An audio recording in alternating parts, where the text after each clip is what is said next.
ఊరికొస్తే ఇదే బాధ అండి. ఏంటి ఊరికొస్తే బాధ అంటుంది అని చూస్తున్నారా?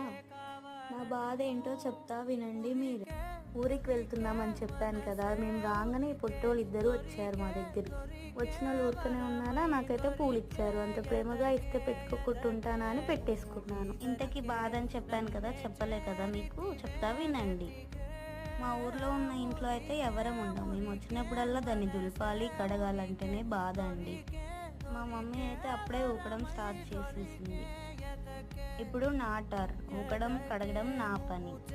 వీళ్ళైతే నేను ఇల్లు ఊకడం చూసి వాటర్ తేయడానికి అయితే వెళ్ళారు, నన్ను తీసుకెళ్ళకుండా.